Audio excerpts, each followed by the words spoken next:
अस्सलाम एवरीवन, कैसे हैं आप सब लोग। I am Sukaina Mustafa, head of educational department of team neuro diversity. How are you all doing? I hope you have a wonderful winter break.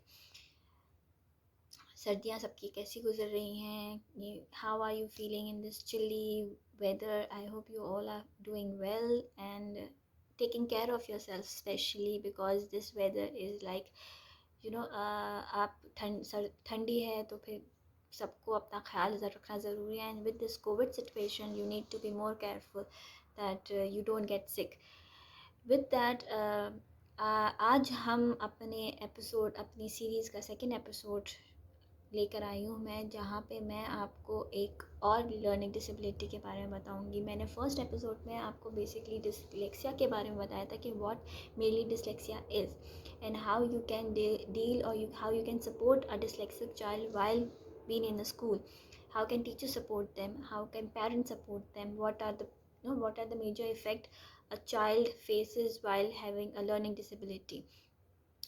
आज हम डिसकैल्कुलिया के बारे में बात करेंगे। Dyscalculia is also a learning disability जो होती है मैथ्स होमवर्क की वजह से, मैथ्स के काम की वजह से, जहाँ पे हमें प्रॉब्लम्स होती है मैथ्स में, बेसिक प्रॉब्लम्स होती है मैथ्स में। अच्छा, यहाँ मैं क्लियर कर दूँ कि हर बच्चे को मैथ्स में इश्यूज होता है टिल अ सर्टेन एज। अगर उस सर्टेन एज के बाद भी बच्चा kid is not able to do a simple maths equations या simple maths problems, so it means that he has some mathematical issues.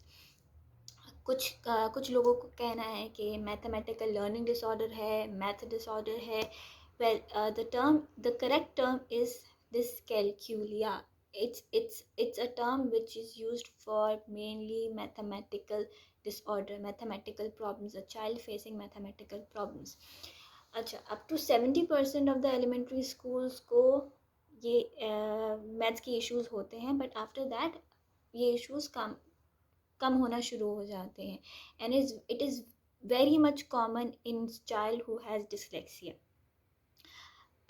ज़रूरी नहीं है कि अगर आपका बच्चा चाइल्ड अगर डिसलेक्सिक हो तो उसको डिसकैल्कुलिया भी हो, but it is mainly it has been found out कि अगर बच्चा इंग्लिश नहीं कर सकता तो मैथ्स के भी इश्यूज आते हैं, but it is not necessary. बच्चा मैथ्स में कभी कभार बहुत अच्छा होता है and he can not do English, और वो इंग्लिश में अच्छा होता है तो वो मैथ्स नहीं कर सकता। It's vice versa.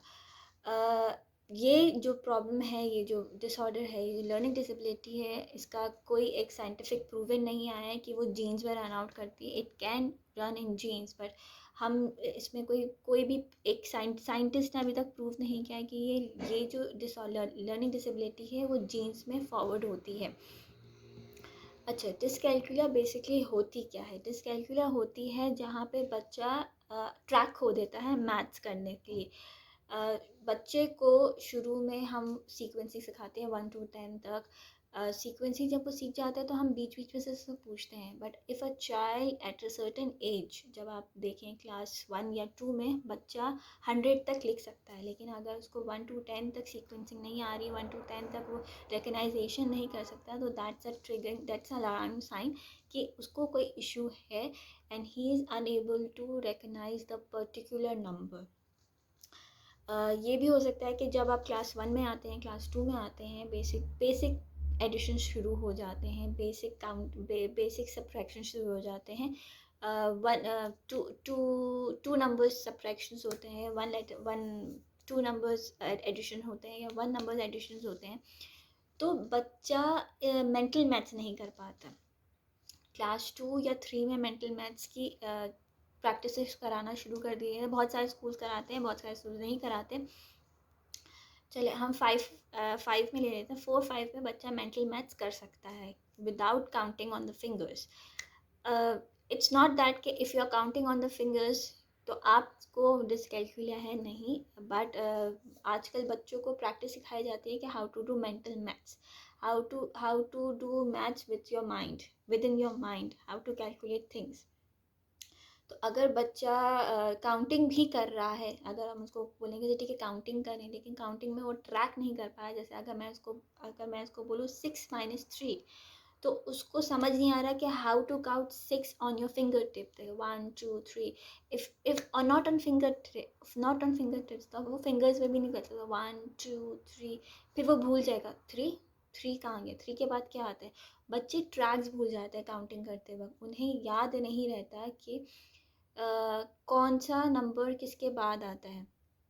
और ना वो अगर आप उनके सामने कोई ऑब्जेक्ट्स भी रखें टू काउंट, तो वो उसमें भी ट्रैक होना शुरू कर देते हैं। उन्हें अगर आप डाइस फेंकें तो उन्हें नंबर्स पढ़ने में विदाउट नंबर्स हम ग्लैंस करते हैं। अगर हम लूडो खेलते हैं तो आप देखेंगे आपने डाइस फेंका, if you are playing with 2 dice और if you are playing single dice, अगर आपके पास कोई 5 नंबर आया, 3 नंबर आया या 6 नंबर आया, तो उन्हें एसोसिएशन उन्हें उन्हें फ़ौरन समझ नहीं आता कि उनका कौन सा नंबर आया है। वो ग्लैंस नहीं कर पाते, उन्हें समझ नहीं आता कि नंबर क्या है।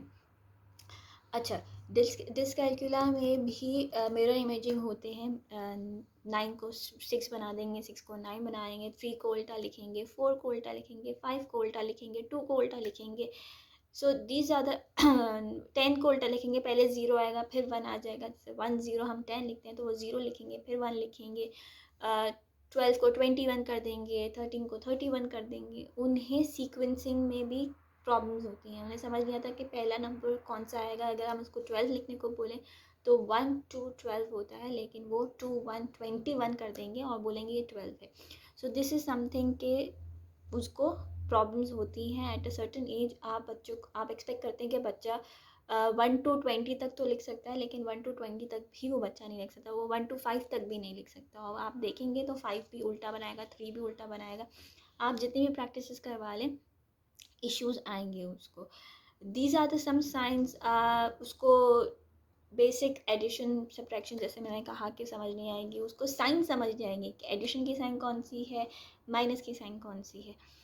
बोरिंग की तो बात बहुत दूर होती है। सब्ट्रैक्शन में जब आप बोरिंग पे जाते हैं तो वो बहुत ही बात दूर होती है। आप बेसिक साइंस ही वो समझ नहीं पाते कि प्लस की साइन है या माइनस की साइन है। क्लॉक रीड नहीं करवाता है, चाहे आप डिजिटल क्लॉक भी उनको समझाना शुरू कर दें, वो क्लॉक्स नहीं पढ़ पाएंगे, डिजिटल क्लॉकिंग टाइम भी नहीं देख पाएंगे। So these are the some symptoms जो जो बच्चा फेस आउट करता है who is having dyscalculia. Dyscalculia बहुत कॉमन सिम्टम, बहुत कॉमन होता है बच्चों में। रादर देन आप उसको बोलें कि क्या हो गया, किस तरह हो गया, what is the problem, why the child is facing this problem, get the child tested।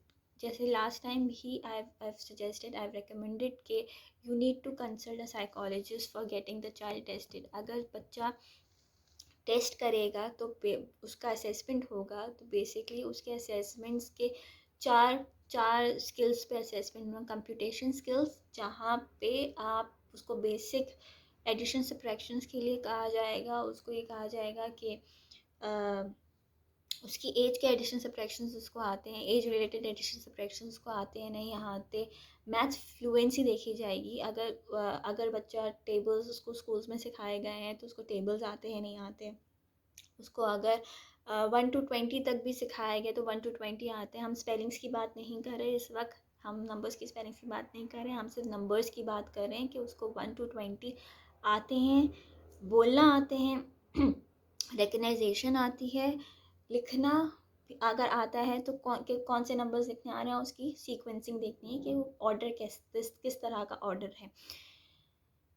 Mental maths करना आता है, बच्चों को नहीं आता। और क्वालिटेटिव रीजनिंग जिसमें वर्ड प्रॉब्लम्स आते हैं, वो तो फिर बच्चा बिल्कुल नहीं कर पाता। अगर उसको डिसकैल्कुलिया होता है तो बच्चा वो वर्ड प्रॉब्लम्स भी, इसको एक बेसिक वर्ड प्रॉब्लम्स भी अगर आप उसको देंगे तो वो बिल्कुल नहीं समझ पाएगा कि उसमें उसको सब्ट्रैक्ट करना है, ऐड करना है, क्या करना है, उसको वो चीज़ें समझ नहीं आएंगी।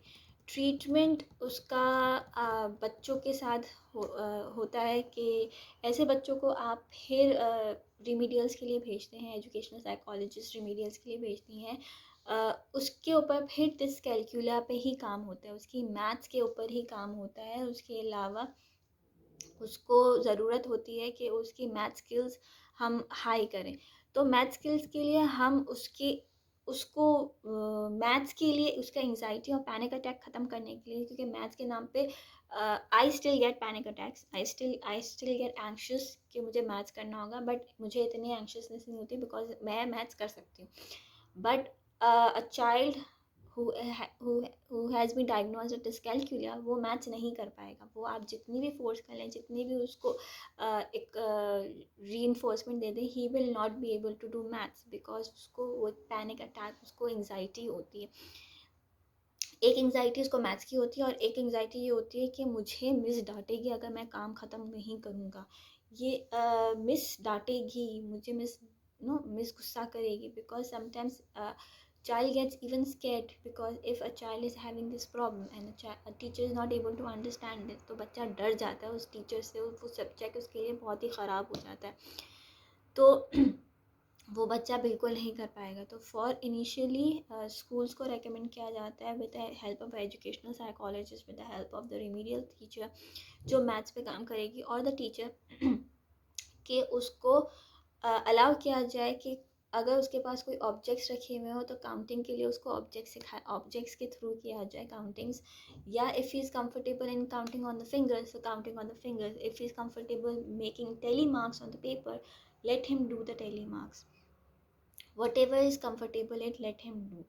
क्योंकि हम एट पॉइंट पे जाके टेली मार्क्स नहीं लगवाते हैं बच्चों से, लेकिन हम डिसकैल्कुलिया वाले बच्चे को जो डिसकैल्कुलेट होते हैं उन्हें अलाउ करते हैं कि वो टेली मार्क्स या कोई ऑब्जेक्ट यूज़ करें फॉर एडिशन और subtraction. Calculator is the right tool to use it, but we don't depend on calculators much because mental maths के लिए फिर calculator इस्तेमाल नहीं किए जाते.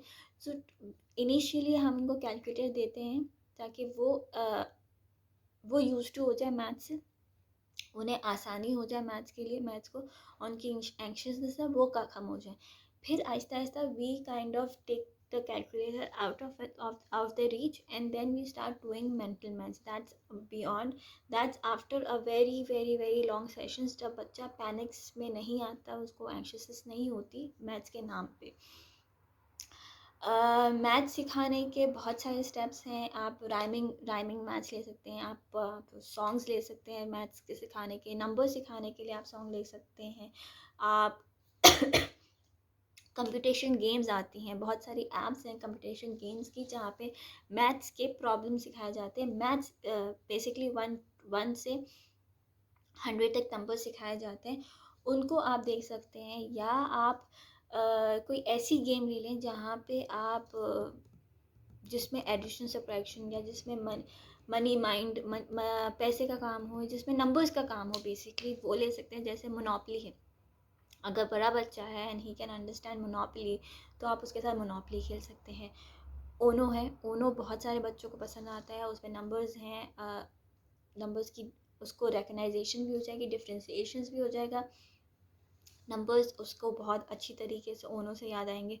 लूडो है, लूडो खेला जा सकता है बच्चों के साथ डाइस के थ्रू के अगर 5 आएगा कितने स्टेप्स आपको आगे बढ़ने हैं, how to move your goti on 5 steps, how many steps you need to take if 5 is there, and if you're playing with 2 dice तो 5 plus 3 कितना होता है, and then 5 plus 3 आप आगे कितना स्टेप बढ़ेंगे. if you're taking 5 and then you're going forward तो 8 आएगा, तो आप उसको बोलेंगे चलें 5 plus 3 करें. then if he does in 5 plus 3 then say okay fine 8, so now you can move towards 8. same goes with monopoly में एक तो बैंक होता है, तो बैंक में he can do bank work के 100 minus 50 कितना होता है. अगर आप इतना लंबा नहीं जाना चाहते तो 5 minus 1 कितने होते हैं. And if I am giving you 5 I need to get a change, so how many change should I get if I want to minus this, and if I'm giving you some rent, so if I'm giving this money, so how much money you will give me back. ये चीज़ होती है monopoly में. तो आप monopoly से उन्हें maths भी सिखा सकते हैं. It's not about just playing, you can even teach these kind of things in this play. Sports में और आपका हॉटस्पॉच आता है. हॉपस्पॉच हमने बहुत खेला है बचपन में. I am sure her parent ने, हर टीचर्स ने खेला होगा. स्कूल्स में आप हॉपस्पॉच भी खेल सकते हैं. You have to make 10 blocks and you have to hop there. So a teacher or a parent can ask a child ke now you have to hop on number 2, where is number 2? Now you have to hop on number 5, where is number 5? So this in this way बच्चों को recognition हो जाएगी numbers की. हम basically अभी सिर्फ recognitions of numbers पे काम कर रहे हैं, बिकॉज जब तक बच्चों को recognition of numbers नहीं होगी वो सीक्वेंसिंग पे नहीं आएगा, वो उसको समझ नहीं आएगा कि उसको लिखना कैसे है. क्लॉक्स टाइमिंग्स के लिए भी आप शॉप्स गेम्स खेल सकते हैं. वो बहुत डिले बहुत लेट आता है जब उसको नंबर्स की पहचान हो जाती है, उसको पता चल जाता है कि how what are the numbers and how can you place the numbers इतने इतने. और जब आप टाइमिंग सिखा रहे होते हैं तो उसको हैंड वाली क्लॉक से टाइमिंग नहीं सिखाते हैं, हम उसको डिजिटल क्लॉक की टाइमिंग सिखाते हैं, बिकॉज वो समझ जाता है कि अगर 1.00 है तो that means 1 o'clock, and then 1 o'clock means lunch time. So you associate a number time with something. It's 2 o'clock. 2 means going home time. So 2 o'clock means home time. तो वो 2 को समझ जाएगा बच्चा, जो है वो 2 को समझ जाएगा, तो that means that I'm going home. So वो association with the clock timings होती है जो बच्चा समझ जाता है इस तरीके से. ऐसी कोई टॉयज़ आप देखें जहाँ पे आप play with the child.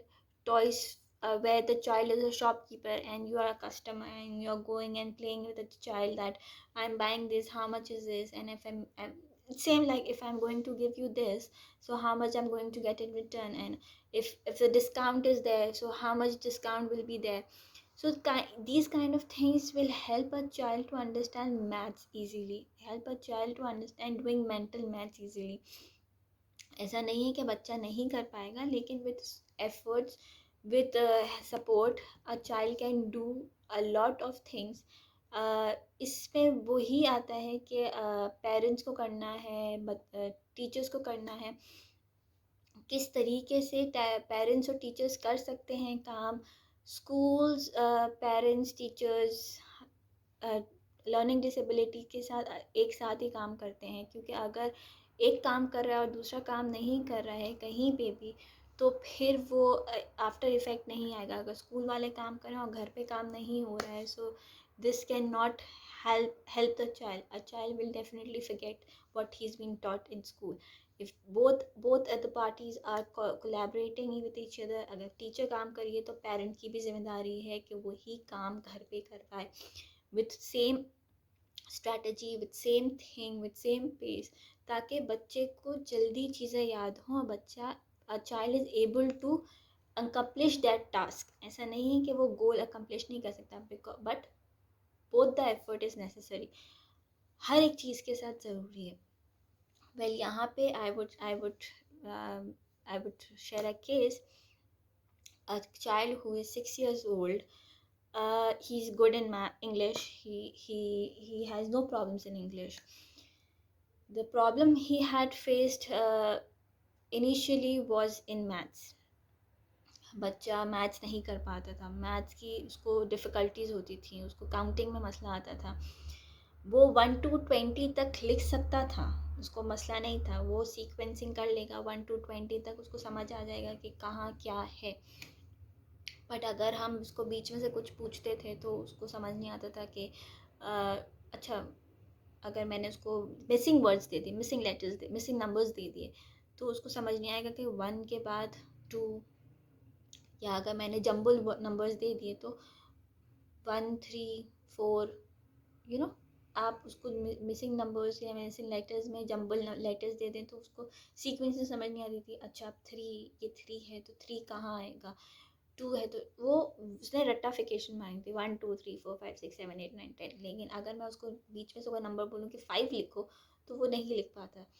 तो वो एक कैच था कि उसको काउंटिंग उसके बियॉन्ड नहीं आ रही थी, उसको समझ नहीं आ रहा था कि वो किस तरह काम करे. उसको एडिशन सब्ट्रैक्शंस नहीं आए थे, 1 नंबर एडिशन सब्ट्रैक्शंस नहीं आए थे, जैसे 8+1 क्या होता है उसको समझ नहीं आया था, उसको कॉन्सेप्ट नहीं आ रहा था विथ काउंटिंग ईव. अगर मैं उसको ऑब्जेक्ट्स भी दे रही थी, अगर मैं टीचर्स को ऑब्जेक्ट्स भी दे रहे थे, तो उसको समझ नहीं आ रहा है कि what kind of counting should be done. अच्छा, यहाँ मैं क्लियर कर दूँ कि उसको सिर्फ नंबर्स पेपर्स पे लिखना आ रहे थे और कुछ भी नहीं आ रहा था, उसको समझ नहीं आ रहा था concept of one is what one, concept of two is having two objects, तो वो कॉन्सेप्ट नहीं था उसके अंदर, वो सिर्फ रट्टाफिकेशन जो करके बच्चा आया था बस वही रट्टाफिकेशन था, उसके अलावा कुछ भी नहीं था. सो असेसमेंट्स हुए, असेसमेंट्स के बाद ये डायग्नोज हुआ that the child has dyscalculia, and then assessments के बाद उस पर काम शुरू हुआ. इनिशियली उस पर ऑब्जेक्ट्स रिकग्नाइजेशन, ऑब्जेक्ट काउंटिंग के थ्रू उसको काउंटिंग्स करवाई गई. उसको बेसिक काउंटिंग्स शुरू करवाई गई कि 1 means 1 object, 2 means 2 objects, 3 means 3 objects, 4 means 4 objects. With this हमने उसको काउंटिंग सिखाई, एंड देन आहिस्ता आहिस्ता हम उसकी काउंटिंग्स हम 10 पे ले गए. हम उसको ज़्यादा नहीं लिया, हमने शुरू 5 किया, 5 के बाद हमने ऐड किया more 5, then more 5, then more 5. So this help him out, because अगर आप बिल्कुल एक साथ दे देंगे तो बच्चा कंफ्यूज हो जाएगा. तो चंक्स में देने में ये फ़ायदा होता है कि बच्चा कंफ्यूज नहीं होता, बच्चे को इजीली अंडरस्टैंड करना आसान हो जाता है. तो चंक्स में हमने दिया उसको, हमने बेसिक काउंटिंग सिखाई, उसके बाद एडिशंस पे गए, additions, basic additions, 1 number additions हुए, उसके बाद सब्ट्रैक्शन हुई, वो भी 1 नंबर सब्ट्रैक्शंस हुई. जैसे 5 minus 4 कितना बचेगा, if you have 5, if I take 4 out of it, how much will be left? 1. So this is the way to explain the child. If you take this, how much will be left? Games आती हैं जहाँ पे beads होते हैं, you can take out beads from eight.